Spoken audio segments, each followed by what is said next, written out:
Today we will discuss about the shock. ये medical surgical nursing में ये ज़्यादातर क्वेश्चंस आते हैं शॉक। तो शॉक क्या है? It is a condition in which body tissue can't get enough oxygen O2 and nutrients which leads to loss of function. जो हमारे बॉडी में जितने भी सेल्स एंड टिश्यू है, जब उनको इनफ ऑक्सीजन कंटेनिंग ब्लड नहीं मिलता या न्यूट्रिएंट्स नहीं मिलता तो क्या होता है, हमारा बॉडी का फंक्शंस जो भी है वो धीरे धीरे काम करना छोड़ देते हैं। तो इसका टाइप्स क्या क्या है? इसका 4 टाइप्स है: cardiogenic shock, hypovolemic shock, obstructive shock and last one is distributive shock. तो डिस्ट्रीब्यूटिव में भी सब क्लासेस है: न्यूरोजेनिक शॉक, एनाफिलाइटिक शॉक और एक आता है सेप्टिक शॉक। तो आज हम एक एक करके सारे डिस्कस करेंगे। सबसे पहले आते हैं कार्डियोजेनिक शॉक। कार्डियोजेनिक शॉक क्या है? तो ये वर्ड से ही पता लग रहा है, कार्डियो मतलब ये किस रिलेटेड है? Heart related. तो ये क्यों होता है? It is due to systolic और डायस्टोलिक डिसफंक्शन। तो सिस्टोलिक और डायस्टोलिक, सिस्टोलिक क्या है? सिस्टोलिक मतलब जो हमारा हार्ट से जितना भी ब्लड पंप आउट होता है बॉडी के अदर पार्ट में, उसको हम बोलते हैं सिस्टोलिक। और डायस्टोलिक मतलब जो हार्ट हमारे रेस्ट में होता है, रिलैक्स्ड फेज में होता है, तो कितना प्रेशर ब्लड वेसल्स में एक्सर्ट होते हैं, वो हो गया डायस्टोलिक।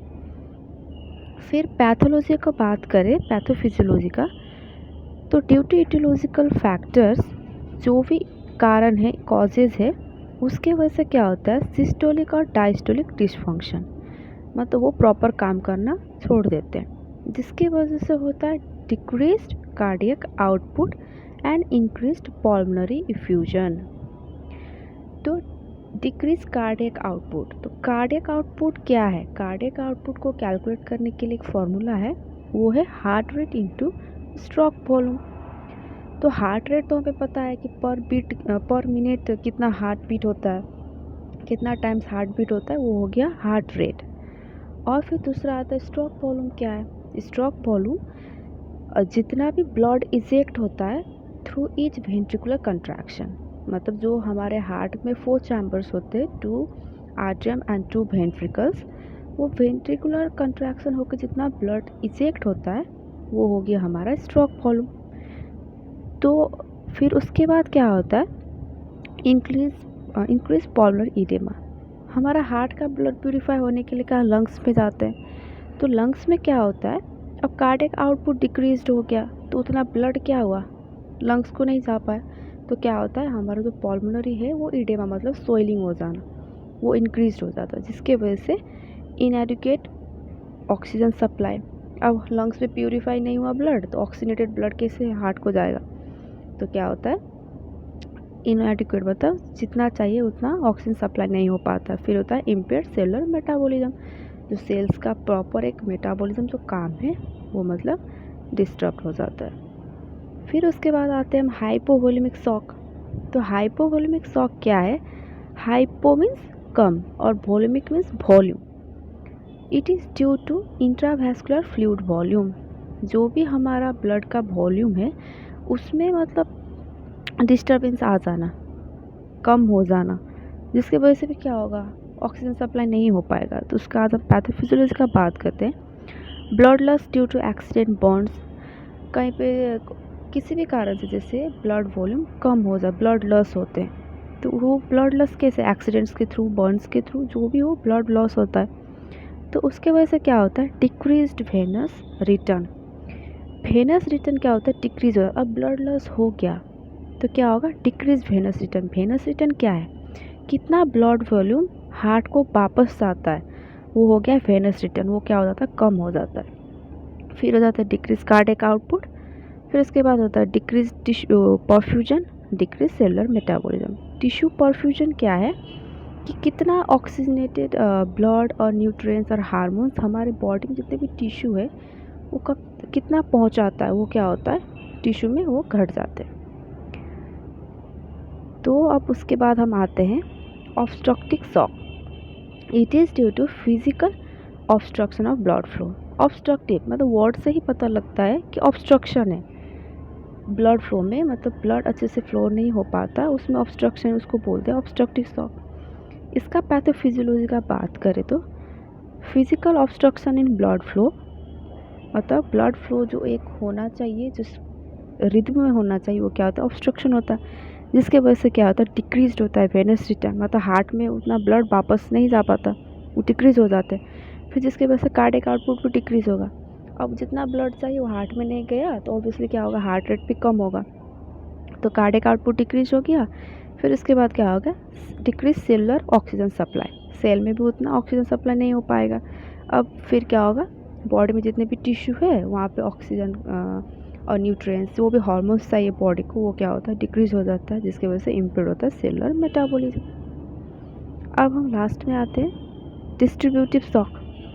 डिस्ट्रीब्यूटिव वर्ड से क्या पता लगता है, डिस्ट्रीब्यूशन, मतलब जो ब्लड का डिस्ट्रीब्यूशन है उसमें कुछ ऑब्स्ट्रक्शन हो जाना। तो उसमें सबसे पहले आता है न्यूरोजेनिक शॉक। न्यूरो हमारे किस रिलेटेड है, ब्रेन से रिलेटेड।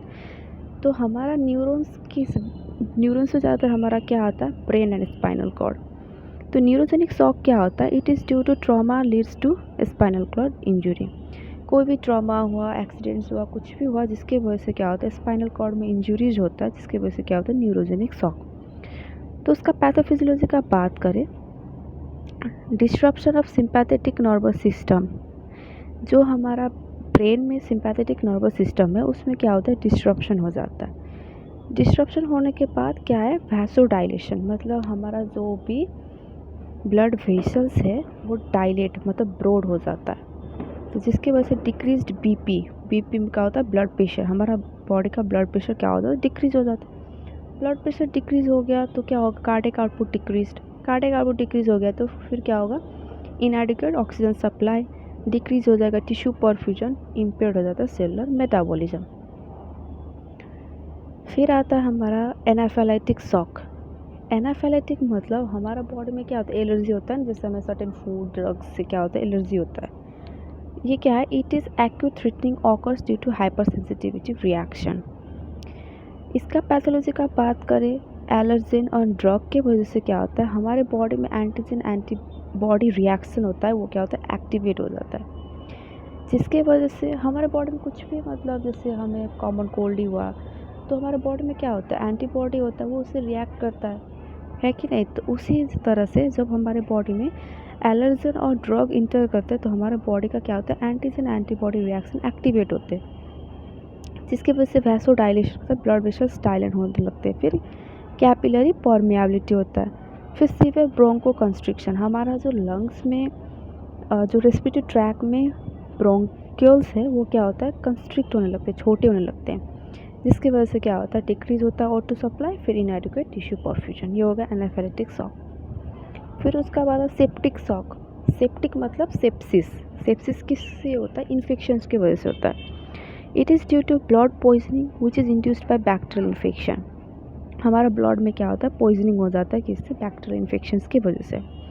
अब कैसे होता है पैथोफिजियोलॉजी, सबसे पहले हमारे बॉडी में क्या होता है, कोई भी इन्फेक्शन हुआ, जो भी ऑर्गेनिज्म हमारे बॉडी में इंटर किया है वो क्या करेंगे, जो भी उनका टॉक्सिन है वो रिलीज करेंगे।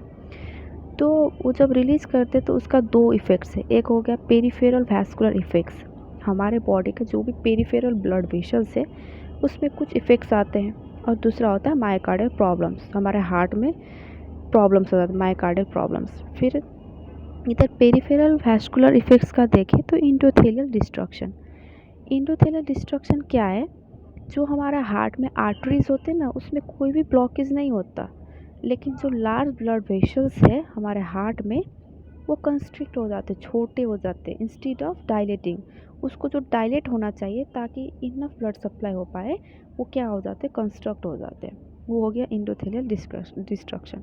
तो जिसके वजह से क्या होता है, inadequate blood flow to the tissue, फिर सेल डेथ हो जाते हैं। तो ऐसे इधर बात करें मायोकार्डियल प्रॉब्लम्स, मतलब मायोकार्डियल मतलब क्या होता है, इनफ ब्लड सप्लाई नहीं हो पाता हार्ट में, जिसके वजह से क्या होता है, हार्ट का कॉन्ट्रैक्टिलिटी जो होता है, कॉन्ट्रैक्शन करने का पावर वो घट जाता है, तो क्या होता है, O2 सप्लाई इनएडिक्वेट होता है, और टिश्यू हाइपोक्सिया मतलब क्या होता है, डिक्रीज अमाउंट में क्या होता है, ऑक्सीजन सप्लाई होना, जिसके टिश्यू में क्या होता है, इनफ ऑक्सीजन नहीं होता, उसकी वजह से होता है टिश्यू हाइपोक्सिया, फिर लास्ट में सेल डेथ हो जाता है। ये हो गया हमारा सेप्टिक शॉक। अब क्लिनिकल मैनिफेस्टेशन का बात करें, अब शॉक हुआ है तो क्या क्या साइन एंड सिम्टम्स होगा। चेस्ट पेन होगा, dizziness, weak pulse, breathlessness, extremely low blood pressure, profuse sweating, unconsciousness, cyanosis, cyanosis का वर्ड का मतलब होता है blue coloration of the body, feeling anxious, agitated और confused। ये हो गया क्लिनिकल मैनिफेस्टेशन। अब इसका हम डायग्नोसिस कैसे करेंगे? हिस्ट्री टेकिंग, फिजिकल एग्जामिनेशन करेंगे, blood culture and sensitivity test करेंगे। अब CBC का होता है कंप्लीट ब्लड काउंट। अब हमारे बॉडी में जब भी इन्फेक्शंस होता है तो क्या आता है, WBC वाइट ब्लड सेल्स क्या होता है, इंक्रीज़ होता है।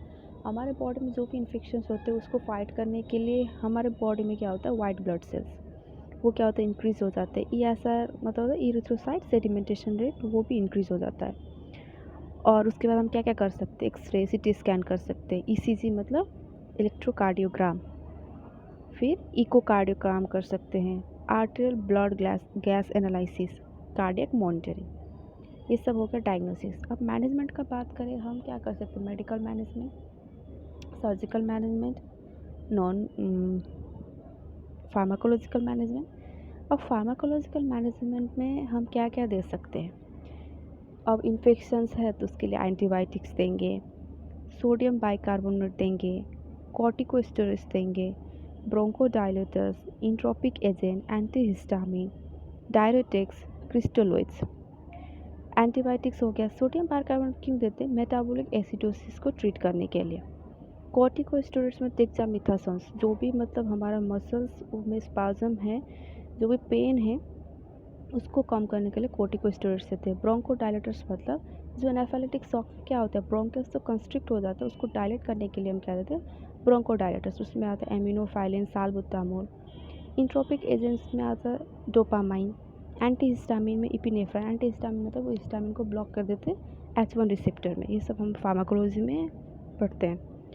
और डायरेटिक्स मतलब जो हमारे पल्मोनरी ईडेमा, मतलब जो पल्मोनरी ईडेमा मतलब लंग्स जो स्वेलिंग हो गए थे तो उसको हम कम करने के लिए क्या कर सकते हैं, डायरेटिक्स देते हैं। डायरेटिक्स का काम है हमारे बॉडी में जो भी एक्सेस फ्लूइड्स है उसको बॉडी से निकाल दे। उसमें ये होता है फुरसोमाइड और मतलब रिंगर्स, लैक्टेट सॉल्यूशन जैसे नॉर्मल सलाइन सब देते हैं। नॉन फार्माकोलॉजिकल मैनेजमेंट में हम क्या क्या करेंगे, ऑक्सीजन एडमिनिस्ट्रेशन करेंगे, assessment of vital signs, nutritional support और modified Trendelenburg position. मतलब पेशेंट को हम क्या करेंगे, ट्रेड लिंक वर्क पोजीशन में रखेंगे। और फिर उसके बाद आता है सर्जिकल मैनेजमेंट, एंजियोप्लास्टी। एंजियोप्लास्टी क्या होता है, हमारे हार्ट में कोरोनरी आर्टरी ब्लड सप्लाई करते हैं, उसमें क्या होता है, कोरोनरी आर्टरी अब कंस्ट्रिक्ट हो गया तो ब्लड सप्लाई नहीं हो पाया तो उसके लिए एंजियोप्लास्टी करते हैं। जो कोरोनरी आर्टरी में जो भी ब्लॉकेज है उसको ये एंजियोप्लास्टी के थ्रू वो रिमूव करते हैं। ऊन डेविडमेंट मतलब ऊन इफ घाव हुआ है तो उसको हम क्या करें, ट्रीटमेंट करेंगे। ट्रैकेस्टोमी, ट्रैकेस्टोमी क्यों करते हैं, अच्छे से ब्रेथलेसनेस जो है उसको क्लियर करने के लिए, रेस्पिरेटरी ट्रैक को क्लियर कर ट्रैकेस्टोमी, जो अच्छे से क्या हो, रेस्पिरेशन हो पाए। तो शॉक का कॉम्प्लिकेशंस क्या क्या है, रेस्पिरेटरी फेलियर हो सकता है, loss of consciousness, multi organ damage, coma, death, coagulation disorders, ये सब कॉम्प्लिकेशंस हो सकते हैं। अब नर्सिंग मैनेजमेंट तो नर्सिंग मैनेजमेंट क्या क्या, असेसमेंट, वाइटल साइंस, ABC मतलब शॉक पेशेंट का हम ABC चेक करते हैं, एयरवे, ब्रीथिंग, सर्कुलेशन। और ABG valve monitor, check urine output, urine output check करना बहुत ज़रूरी है। फिर उसके बाद आता है nursing diagnosis. Nursing diagnosis of shock में क्या क्या होता है, impaired tissue perfusion related to decreased cardiac output, decreased venous return, ineffective breathing pattern related to hypoxia, bronchospasm, fluid volume deficit related to vomiting, hemorrhage, acute breath related to myocardial infarction, MI का होता है myocardial infarction, imbalanced nutrition less than body requirement related to vomiting, low intake of fluid। और ये मैंने last में मैंने वहाँ पे इटियोलॉजी का तभी नहीं बताई थी, लास्ट में लिखी हूँ। इटियोलॉजी कारण क्या क्या हो सकता है, जो तो टाइप्स है ना उसी से हमारा इटियोलॉजी भी आएगा। सबसे पहले हम क्या पढ़े थे, कार्डियोजेनिक शॉक, तो उसमें क्या क्या है, जैसे हो गया हार्ट फेलियर, सेप्टिक शॉक का हो गया blood infection, Burns, poisoning, dehydration, significant blood loss, severe allergic reaction, ये सब इटियोलॉजी हो गया। तो शॉक में यही सब आता है। एक बार फिर से हम देख लें शॉक क्या है, उसका टाइप्स क्या है और वो कैसे, पैथोफिजियोलॉजी क्या है। ये सब लिखने से इतना काफ़ी है शॉक के लिए। आई होप आपको ये वीडियो अच्छा लगा। Thank you.